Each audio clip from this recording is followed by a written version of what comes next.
नमस्कार, आप देख रहे हैं अपने उत्तराखंड। मैं आपके साथ रवि राजपूत। उत्तराखंड के मुख्यमंत्री पुष्कर सिंह धामी ने देहरादून के सिल्वर सिटी मल्टीप्लेक्स में पृथ्वीराज सिंह चौहान के जीवन पर बनी फिल्म देखने पहुंचे। वहीं इस अवसर पर सीएम धामी के साथ बीजेपी सरकार के कई कैबिनेट मंत्री भी फिल्म देखने पहुंचे। बीजेपी संगठन के पदाधिकारियों के साथ साथ कार्यकर्ता भी मौजूद रहे।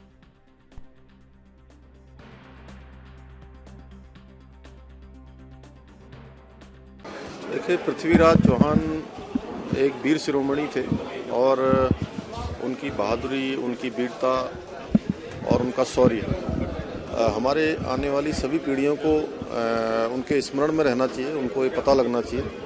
और उन्होंने किस प्रकार से धर्म की रक्षा के लिए हमेशा उन्होंने कभी भी हार नहीं मानी और लगातार संघर्ष करते रहे। इसलिए ये फिल्म सभी को देखनी चाहिए, जिससे कि आने वाली पीढ़ियों को, हमारे आने वाले बच्चों को, नौनिहालों को, सबको वीर शिरोमणि पृथ्वीराज चौहान के जीवन परिचय से वो सीधे सीधे रूबरू हों, सीधे सीधे जाने और उनको अपने भविष्य के लिए कहीं ना कहीं प्रेरणा स्रोत के रूप में लें। सीएम पुष्कर सिंह धामी ने ऊर्जा विभाग द्वारा निर्मित कई प्रोजेक्टों का उद्घाटन किया। इस दौरान उन्होंने जनता को संबोधित किया। उन्होंने कहा कि हमारी सरकार किसी कार्य का शिलान्यास नहीं बल्कि लोकार्पण में विश्वास करती है। आखिर क्या कुछ कहा सीएम पुष्कर सिंह धामी ने, सुनिए। तो महत्वपूर्ण परियोजनाएं जो यहाँ पर जनता को समर्पित की हैं, और हमारा ये शुरू से एक स्लोगन भी रहा है कि हमारी सरकार जिन योजनाओं को भी शिलान्यास करेगी, हम केवल शिलान्यास नहीं करेंगे, शिलान्यास के साथ साथ उनका लोकार्पण भी करेंगे। और इस दिशा में लगातार हम काम कर रहे हैं। हमारा राज्य यहाँ गंगा और यमुना का उद्गम राज्य है। मध्य हिमालय का यह पवित्र क्षेत्र है। यदि इस हिमालय क्षेत्र में कई पर्यावरणीय प्रश्न भी हैं, यद्यपि बहुत सारी जटिल हमारे यहाँ भौगोलिक परिस्थितियाँ भी हैं, तो वहीं जल विद्युत की भी अपार संभावनाएं जो अनंत तक जा सकती। सवाल यह है, प्रश्न ये है कि हम कैसे इस विशाल संसाधन का उपयोग करते हैं। और मैं बचपन से ये सोचता रहता था, करीब जब मैं छोटा था, कि कैसे अधिक से अधिक जल विद्युत का जो हमारे यहाँ पर एक विशाल क्षेत्र है, मैं कहूँ कि अनंत क्षेत्र है। और जैसा अभी मंत्री जी कह रहे थे, बड़ी अच्छी बात, फौजी हैं लेकिन बात बड़ी सही करते हैं। तो इन्होंने ये कहा कि हम 20,000 मेगावाट बिजली को पैदा कर सकते हैं। तो आप सोच लीजिए कि अगर 20,000 बिजली का मेगावाट हमने जो उत्पादन शुरू कर दिया, तो हम कहाँ से कहाँ पहुँच जाएंगे। मैं मानता हूँ कि आप सब लोग इस दिशा में काम करेंगे। और आज बड़ा अच्छा है, अस्कोट से लेकर आराकोट और जिसको मैं कहता हूँ माणा से मुनस्यारी तक फैला हुआ यह हमारा बहुत ही सुंदर उत्तराखंड अपना ही नहीं बल्कि पूरी देश की जो ऊर्जा की आवश्यकता है उसको पूरा करने में सक्षम है। पूरे देश की जिस प्रकार से हम आज ऑक्सीजन देते हैं, एक आत्मनिर्भर उत्तराखंड के निर्माण के लिए यह ऊर्जा का सेक्टर बहुत महत्वपूर्ण है। और जो आज ये नए स्टेशन विकसित किए जा रहे हैं और निकट भविष्य में किए जाएंगे। अभी बहुत सारे टेंडर प्रक्रिया रुकी हुई थी, अनिल जी सब चालू हो गई। अब सब जियो करवा दीजिए मैडम। के देश के अंदर जब से प्रधानमंत्री बने हैं, पूरे देश के अंदर एक नया वर्क कल्चर आया है, एक नई कार्य संस्कृति आई है कि पेंडेंसी कहीं नहीं रहेगी। और बहुत सारे कानून जो हमारे देश के अंदर पहले बने हुए हैं और वो कानून जन उपयोगी नहीं है, काम के लिए ठीक नहीं है, तो उन कानूनों को समाप्त करने की प्रक्रिया चल रही है। देश में 1500 से भी ज़्यादा कानून भारत सरकार ने समाप्त कर दिए हैं। और हम भी उसी चीज़ को ध्यान में रखते हुए अभी नई सरकार के गठन के बाद कि सरलीकरण, समाधान और निस्तारण, ये हमारा मंत्र है कि सारी चीज़ों को सरल करना है। अगर हम इतने दिनों तक टेंडर को अगर लटकाए रखेंगे या किसी न किसी कारण से घुमाते रहेंगे, तो आप समझ लीजिए कि जो काम आज से 6 महीने पहले शुरू हो जाना चाहिए, 6 महीने बाद शुरू होगा। एक तो जो पहले मिलना चाहिए, जो सुविधा मिलनी चाहिए वो कम हो जाएगी। दूसरा, उसकी जो कॉस्ट है वो भी बढ़ जाएगी। तो इसलिए सरलीकरण, समाधान और निस्तारण, इस मंत्र का हम सब लोगों ने पालन करना। जैसे हमने सचिवालय में एक दिन कर दिया है, क्योंकि आपका विभाग बड़ा महत्वपूर्ण विभाग है, सीधे सीधे जनता से जुड़ा हुआ विभाग है। आजकल कहीं आप जो है बीच में कटौती कर रहे हैं बिजली की, कहीं पर मीटर की प्रॉब्लम आ रही है, कहीं पर वोल्टेज की प्रॉब्लम है, कहीं पर जो हमारे बिल हैं बिजली के उसकी भी बहुत शिकायत, IDF मीटर ये वो। तो उस पर मैं चाहूँगा कि सख्ती से काम होना चाहिए और जीरो से शुरू हो। कोई बात नहीं, पीछे जो चला गया उसको हम वापस नहीं ला सकते, लेकिन उसकी पुनरावृत्ति न हो, ये हमारे हाथ में, हम इसको कर सकते हैं। और मैं मानता हूँ कि आप सब लोग इस दिशा में ज़रूर काम करेंगे। माननीय प्रधानमंत्री जी का जो वर्क कल्चर है कि अब हर क्षेत्र में, कोई क्षेत्र नहीं है, चाहे निगम है, चाहे हमारा विभाग है, चाहे हमारा आज राजनीति का क्षेत्र है, समाज का क्षेत्र है, व्यापार का क्षेत्र है, उद्योग का क्षेत्र है, कोई ऐसा क्षेत्र नहीं है जिस क्षेत्र में आप काम न करें और काम न करने के बाद भी जो है आपको अच्छा माना जाए। मैं समझता हूँ कि खुद को भी संतुष्टि नहीं होगी। अब मैं अपने बारे में बता रहा हूँ आपको। मैडम देखती हैं हमको, 24 घंटे हम लोग लगे रहते हैं। अगर किसी दिन मैं ऐसे कार्यक्रम से लेकर अगर मैं कम से कम 5-7 जगह पर अगर नहीं जाता हूँ या दिन भर में मैं नहीं करता हूँ, तो मेरे सामने आगे पढ़ने वाले लोगों को बहुत सुननी पड़ती है। ये बैठे भी हैं इसमें कई लोग, मैं शाम को रोज़ पूछता हूँ इनसे। अब ये मेरी आदत में आ गया है और मैं खुद से भी पूछता हूँ, मैं कितना ही थका हूँ, मुझे अच्छी नींद ही नहीं आती है। इसलिए मैं सबसे कहता हूँ कि भाई कुछ ना कुछ आउटपुट ज़रूर हमको देना चाहिए। और वैसे भी देखिए, आप लोग इतने बड़े, सब लोग इंजीनियर हैं, कोई हमारे अच्छे अधिकारी हैं। चंपावत उपचुनाव में बुरी तरह हारने के बाद अब कांग्रेस चिंतन मनन करने में जुट गई है। इस क्रम में कांग्रेस द्वारा अल्मोड़ा में नव संकल्प घोषणा क्रियान्वयन शिविर का आयोजन किया गया, जिसमें कांग्रेस के कई वरिष्ठ नेता शामिल हुए।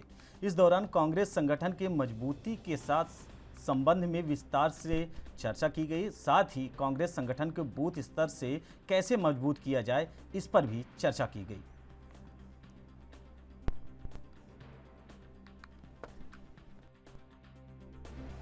अब हम इसको जनपद स्तर पर लाए हैं, आने वाले समय में इसको ब्लॉक स्तर पर ले जाएंगे। और कहीं ना कहीं जो देश के वर्तमान हालात हैं, जो परिस्थितियां हैं, चाहे राजनीतिक हों चाहे सामाजिक हों, हर विषय पर गहन रूप से चर्चा की गई। जो उत्तराखंड के परिणाम आए, उनके मूल कारणों की समीक्षा भी हुई है और आने वाले समय में इन चुनौतियों से हमने कैसे लड़ना है, कैसे हमने आगे कांग्रेस को और मजबूत करना है, संगठनात्मक रूप से भी और निश्चित तौर पर जनता के बीच जो कमी रह गई, जिन मुद्दों को हम लेकर गए थे, जो यहाँ की सामरिक आवश्यकताओं की पूर्ति के लिए हम मुद्दों को हमने उठाया था, आखिर ऐसा क्या हो गया कि हम जनता के बीच उनको सही तरीके से नहीं रख पाए। कार्यकर्ताओं की मूल भावनाओं को भी जानने का प्रयास कर रहे हैं और हमारा यही लक्ष्य होगा कि आने वाले समय में निश्चित तौर पर संगठनात्मक रूप से भी हम कांग्रेस को कैसे मजबूत करें, आगे की चुनौतियों का कैसा सामना करें, इन सब को लेकर विस्तृत रूप से इस चिंतन शिविर के माध्यम से हम कार्यकर्ताओं की भावनाओं को जानने का काम कर रहे हैं। जो हमारा राष्ट्रीय स्तर का उदयपुर में जो नव संकल्प क्रियान्वयन कार्यशाला आयोजित हुई थी, तो उसी के परिप्रेक्ष्य में पूरे जिलेवार पर्यवेक्षक भेजे गए हैं। और आज जो हमारी इस देश के राष्ट्रीयता से जुड़ा हुआ प्रश्न है, इस देश के विकास से जुड़ा प्रश्न है, इस उत्तराखंड के विकास से जुड़ा प्रश्न है, इन सारी बातों को लेके और कैसे संगठन को और सशक्त किया जाए, पूरे बूथ स्तर से लेके प्रांतीय और राष्ट्रीय स्तर को, उसको लेके गहन चिंतन किया जा रहा है, विचार विमर्श किया जा रहा है। और मुझे लगता है कि इस नव संकल्प के माध्यम से कांग्रेस नई ऊर्जा के साथ, कार्यकर्ता नई ऊर्जा के साथ, एक नए संचार के साथ आने वाले। उत्तराखंड में जहां एक तरफ चारधाम यात्रा अपने चरम पर चल रहा है, तो वहीं दूसरी तरफ कांवड़ यात्रा को लेकर भी तैयारियां तेज हो चुकी हैं। वहीं इस पर पर्यटन मंत्री सतपाल महाराज ने कहा कि कांवड़ यात्रा के दौरान कांवड़ियों पर हेलीकॉप्टर से पुष्प वर्षा की जाएगी। वहीं चार धाम यात्रा के बाद आगामी शुरू होने वाली कांवड़ यात्रा को लेकर सतपाल महाराज ने कहा कि सभी तैयारियां करने के लिए हरिद्वार जिला प्रशासन को निर्देश दिए गए हैं। बता दें कि कोविड के कारण 2 साल के बाद कांवड़ यात्रा शुरू होने जा रही है। कांवड़ यात्रा को लेकर तैयारियां भी शुरू की गई हैं।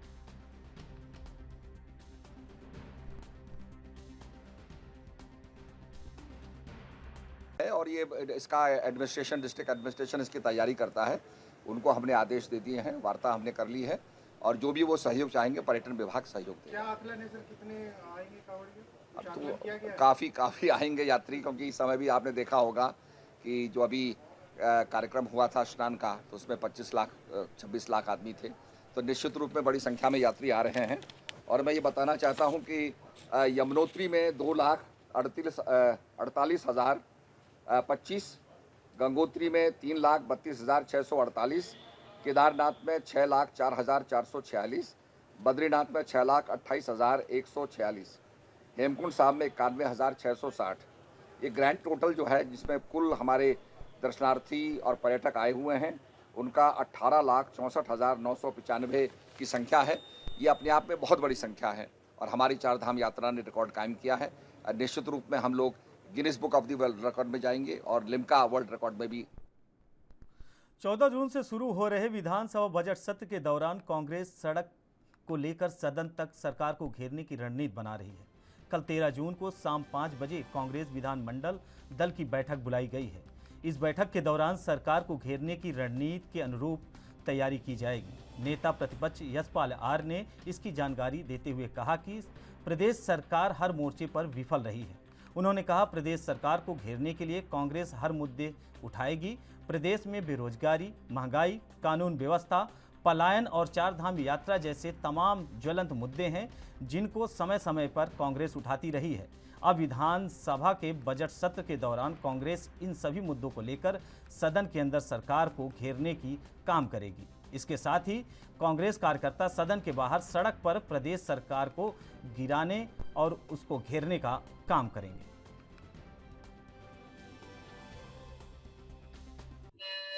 सहयोगी हमारे नेता जो विचार विमर्श करेंगे और किन मुद्दों को लेकर, मुद्दे अनेक हैं, उन मुद्दों में भी हम प्राथमिकताएं तय करेंगे। विचार विमर्श करने के उपरांत माननीय विधायक से 14 तारीख को नियम 310 से लेकर नियम 58 से लेकर हम उन मुद्दों को सदन में उठाएंगे भी और सरकार को बात भी करेंगे जवाब देने के लिए। और हमारा हमने पहले भी कहा है कि हम सदन में भी मुखर होंगे और सड़क पर भी मुखर होंगे। संगठन से लेकर विधानमंडल दल दोनों ही मुखर होकर हम जन की आवाज़ बनेंगे। नौजवानों की हाथों में आज काम नहीं है, रोजगार नहीं है, विज्ञप्तियाँ जारी नहीं हो रही हैं। चार धाम यात्रा में जिससे मौतों का सिलसिला लगातार जारी है।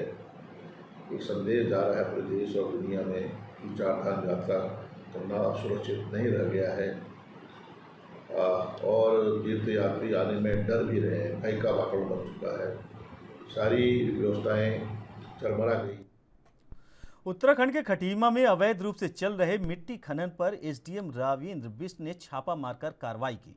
अवैध खनन में चल रही जेसीबी और एक ट्रैक्टर ट्राली को कब्जे में लेकर सीज कर दिया। वहीं मौके से कई खनन कारोबारी अपना ट्रैक्टर ट्राली लेकर भागने में सफल रहे।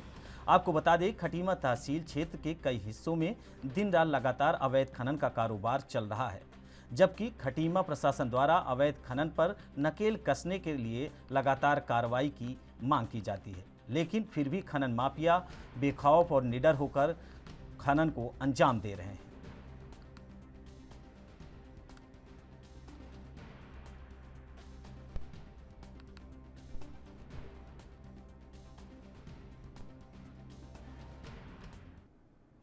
नौनिहालों व गर्भवती महिलाओं की सेहत से किस प्रकार खिलवाड़ किया जा रहा है, इसका ताज़ा उदाहरण अल्मोड़ा जिले के सामने आया है। पोषण आहार के नाम पर गर्भवती महिलाओं व आंगनबाड़ी बच्चों को खराब अंडे बांटे जा रहे हैं। दरअसल अल्मोड़ा जिले के खत्याड़ी वितरण केंद्र से 44 आंगनबाड़ी केंद्रों को अंडे बांटे गए। वितरण के दौरान कुछ अंडे सड़े मिले। यही नहीं, अंडे में कीड़े भी पड़े हुए मिले। इस मामले की भनक जब प्रशासन को लगी तो हड़कंप मच गया। वितरण केंद्र की सुपरवाइजर द्वारा इस मामले की शिकायत तुरंत डीपीओ से की गई। हालांकि आंगनबाड़ी केंद्रों को वही अंडे वितरित नहीं किए गए थे।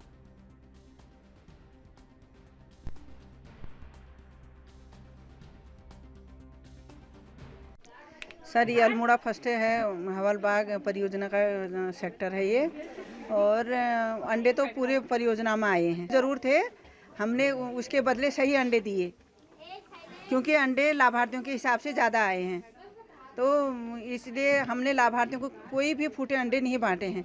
लेकिन यहाँ आज देख रहे हैं हम कि 5-7 अंडे फूटे आए हैं और सड़े भी आए हैं, उसमें कीड़े पड़े हैं, वो हमने हटा दिए हैं।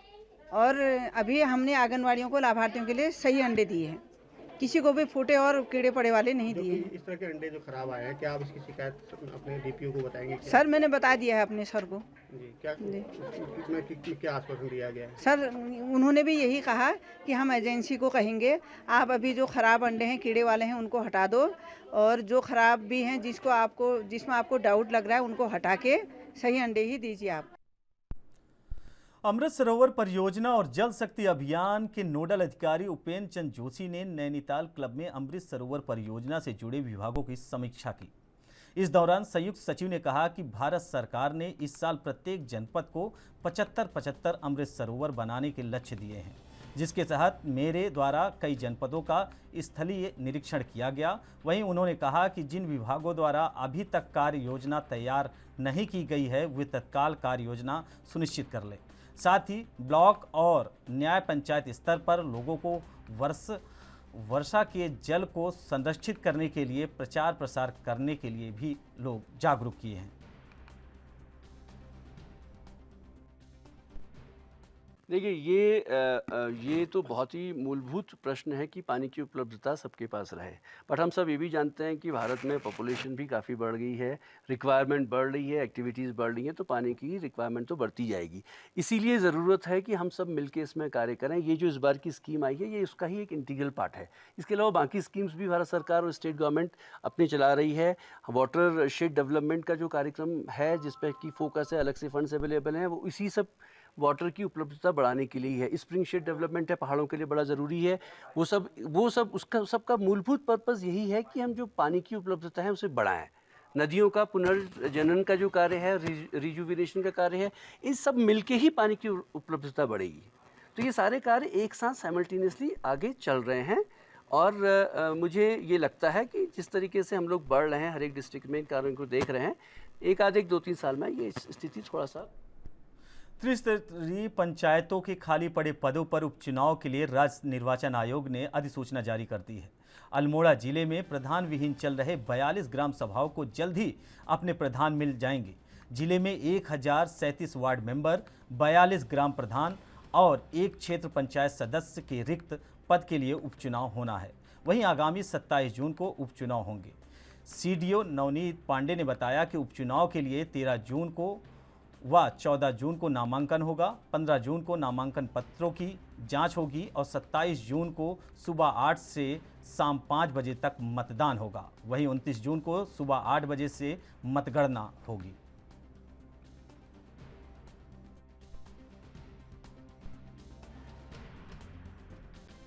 जो अभी उपचुनाव की जो माननीय राज्य निर्वाचन आयोग द्वारा अधिसूचना जारी की है, उसके क्रम में 13 और 14 तारीख को जो है हमारे नॉमिनेशन फॉर्म्स लिए जाएंगे। 15 को उनकी स्क्रूटनी होगी, 16 को नाम वापसी के लिए निर्धारित किया गया है, 17 को तथा तत्पश्चात 27 को जहां आवश्यकता होगी वहां पे मतदान किया जाएगा और 29 को मतगणना होगी। वर्तमान में जनपद अल्मोड़ा में लगभग 43 ग्राम सभाएँ ऐसी हैं जहाँ पे प्रधान के चुनाव होने हैं। हमारे पास लगभग 1037 ऐसे वार्ड्स हैं जहाँ पे वार्ड मेंबर्स के चुनाव होने हैं, और एक हमारे पास जो क्षेत्र पंचायत का क्षेत्र है बजेल ताकुला में, जहाँ पे बीडीसी का चुनाव होना है। तो उसकी सारी तैयारियां कर ली गई हैं और आरओज़ और एआरओज़ की नियुक्तियां कर दी गई हैं। उनका प्रशिक्षण भी किया जाएगा और 13 से हम अपना समय निर्वाचन। यमुना घाटी के खाद्य एवं आपूर्ति विभाग बड़कोट का सरकारी राशन के गोदाम में तैनात सप्लाई का काम देख रहे अपर जिला आपूर्ति अधिकारी मनोज सैनी को एसडीएम ने फटकार लगाई है। दरअसल घटिया चावलों की आपूर्ति से चर्चाओं में आने के बाद गुणवत्ताहीन चावलों की सैंपलिंग की रिपोर्ट सार्वजनिक नहीं की गई और कई दिनों से गोदाम से बाहर ट्रक खड़े रहे, लेकिन फिर भी चावल की लोडिंग नहीं की गई, जिसकी वजह से एसडीएम ने फटकार लगाई।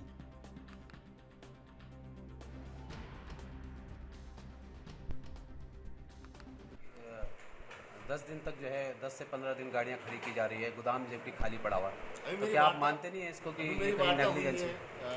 इंस्पेक्टर साहब से वार्ता हुई है, डीओ साहब से भी, और वो जो ठेकेदार से भी हुई है। वो लेबर को लेकर जो इशू बता रहे हैं कि आजकल यात्रा चल रही है तो लेबर नहीं मिल पा रही है, तो लेबर लाने का काम हमने उनको बताया कि ठेकेदार का होता है, तो आप लेबर कहीं से भी लाइए और गाड़ियाँ उतरवाइए। हमें जगह हमारे पास पर्याप्त उपलब्ध है, यदि जगह नहीं बनती है तो हम जगह बना के देंगे और गाड़ियाँ उतरवाएंगे हाथों हाथ। ये समस्या आगे नहीं आएगी। अच्छा, सिंह राणा हूँ और मैं रवाई जौनपुर ट्रक यूनियन का सचिव हूँ। हमारा एक अनुरोध है कि हमारी गाड़ियाँ विकास नगर से गला भर के बड़कोट आती है और 10-10, 15-15 दिन तक गाड़ियाँ खड़ी रहती है। और उसके बाद जब गाड़ियाँ खाली होती 15 दिन के बाद, उसके बाद बोलते हैं कि तुम्हारा 1 क्विंटल 1.5 क्विंटल गला घट गया।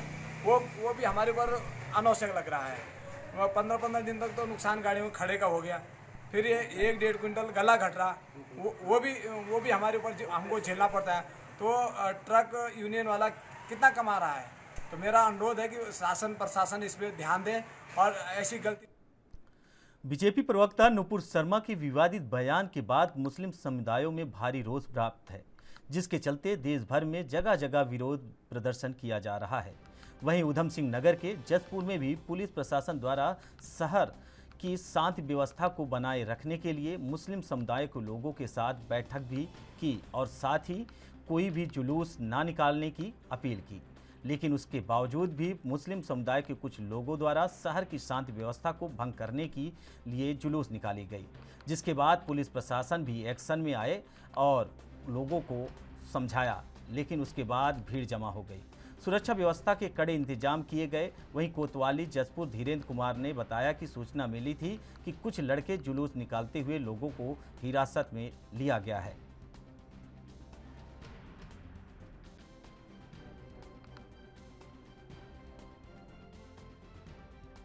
ये हमें सूचना मिली थी कि कुछ लड़के इकट्ठा होकर और जुलूस निकालते हुए तहसील की तरफ जा रहे हैं। तो इस सूचना पर हम जब वहाँ गए तो हमें देखते ही वो सब भाग गए। उनमें से हमने एक को पकड़ लिया था, 6-7 पूछताछ के लिए लाया गया था।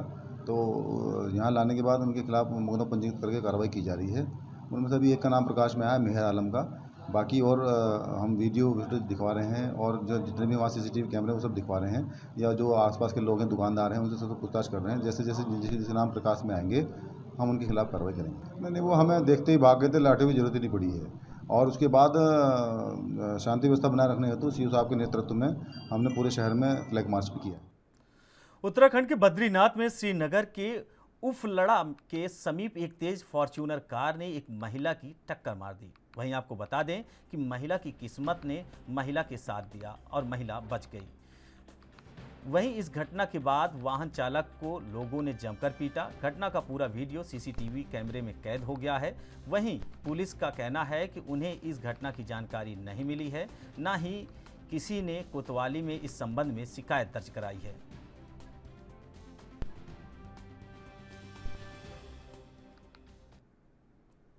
उत्तराखंड के खाद्य विभाग जल्द ही नई योजना का आरंभ करने जा रहा है। इसके तहत अब ATM की तर्ज पर उत्तराखंड में राशन कार्ड धारक फायदा ले सकेंगे। खाद्य आपूर्ति मंत्री रेखा आर्य ने कहा कि फूड ग्रेन ATM का आरंभ करने की तैयारी की जा रही है, जिससे बड़ी ही सरलता से राशन कार्ड धारक अनाज ले सकेंगे।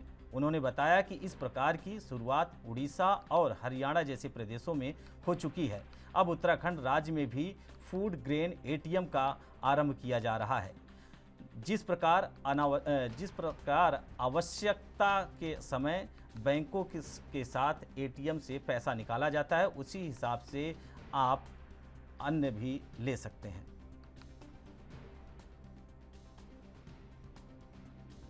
खाद्य विभाग एक कोशिश करने जा रहा है और पायलट प्रोजेक्ट के आधार पर कि हम कुछ ऐसे क्षेत्रों का चयन करते हुए जिस प्रकार से ATM कार्ड डालने से हमारे ATM मशीन से पैसे विड्रॉल होते हैं, ठीक उसी तर्ज पे जो है राशन का भी या खाद्यान्न का भी ATM कार्ड बनेगा और उस कार्ड को डालने से उसको जो राशन है उसी अपने ATM मशीन के माध्यम से उसे प्राप्त होगा। इससे एक तो हमें ये लाभ मिलेगा कि व्यक्ति कहीं पे भी अपना राशन जो है वो उठा सकता है, कहीं से भी अपना राशन ले सकता है। और इसके साथ साथ में जो है जो हमारे आम जनमानस है उसको मौके पे ही जो सुविधा कह सकते हैं या डोर पे उसके खाद्यान्न, वो एक सुविधा भी उनको मिली। तो एक ये कोशिश है, यदि ये प्रयोग एक हम लोग मैदानी जनपद में करेंगे और एक प्रयोग हम पहाड़ी जनपद में करेंगे, और यदि इसका फीडबैक, इसका अनुभव अच्छा रहा तो निश्चित रूप से फिर उसे पूरे प्रदेश में लागू करेंगे। तो हम लोग इसकी पहल बहुत जल्दी करने जा रहे हैं। वो कब तक उम्मीद? उत्तराखंड के काशीपुर में एक दिन पहले हुए बैंक लूट का खुलासा किया गया। पुलिस ने बैंक लूट के आरोपियों की गिरफ्तारी समेत तमाम सामान भी बरामद किए हैं। मामले में वरिष्ठ पुलिस अधीक्षक ने जानकारी देते हुए बताया कि जिस तरह दिन दहाड़े सनसनीखेज तौर पर यह वारदात अंजाम दिया गया है, उसके बाद सक्रिय हुए हमारी पुलिस की 8 टीमों ने मात्र एक ही दिन में बैंक लूट का खुलासा करने में कामयाबी हासिल की है और आगे भी आरोपियों से जुड़े जुर्म के इतिहास को खंगाला जाएगा।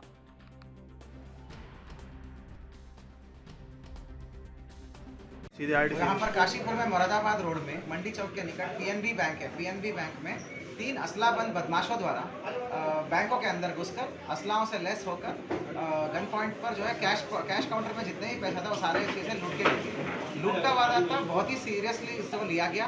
विभिन्न टीमें गठित किया गया। एडिशनल एसपी काशीपुर इसका ऑपरेशन को लीड करते हुए मेरे द्वारा 8 टीमें बनाया गया। तो उसमें सारे लोग थे, additional SP Kashipur, CO city, inspector Kashipur, inspector ITI, SO Kunda, उसके अलावा एसओजी काशीपुर, एसओजी रुद्रपुर, समस्त टीमें लगे हुई थी। अलग अलग रूट पे काम कर रही थी। मैनुअल, सर्वेलांस, टेक्निकल, मुलजिमों का खोजबीन और पुराने मुलजिमों का वेरिफिकेशन। तो इस प्रकार अलग अलग टीमों के द्वारा लगातार काम कर लिया गया। तो 24 घंटे के भीतर ही हमको बहुत ही बड़ी सफलता हमको हासिल हुई है। तो इस प्रकार सफलता हासिल होकर हमको जो वारदात को अंजाम देने वाले तीनों बदमाशों को हमारे द्वारा गिरफ्तार कर लिया गया पुलिस टीम द्वारा। तो कुल मिला के 3 बदमाश गिरफ्तार हुए हैं। उनके कब्जे से 14,10,500 रुपये कैश बरामद हुआ है। उसके अलावा घटना में प्रयुक्त जो है 3 असले, जिसमें 2 तमंचे और 1 सेमी ऑटोमेटिक पिस्तौल बरामद हुआ है। उसके अलावा घटना में प्रायोजित हुआ स्प्लेंडर मोटरसाइकिल बरामद हुआ है। ये सभी कार्रवाई जो है ये दर्शाता है कि उत्तराखंड पुलिस एक प्रोफेशनल पुलिस है, कि एक पारदर्शिता से और प्रोफेशनल और टेक्निकल अप्रोच से काम करती है। और किसी भी घटना को हम लोग जो है पीछे नहीं छोड़ेंगे और बिल्कुल पीछा करके हम जो है उसको वर्कआउट करेंगे। इसको हमने डेमोन्स्ट्रेट किया है। तो इसलिए मैं पूरे टीम को बधाई देता हूँ और 10,000 रुपीज़ मेरी तरफ से कैश रिवॉर्ड, और उसके अलावा सभी डीआईजी साहब और डीजीपी साहब की तरफ से भी रिवॉर्ड। फिलहाल इस बुलेटिन में इतना ही। बाकी खबरों से जुड़े रहने के लिए देखते रहिए एनएनबी न्यूज। नमस्कार।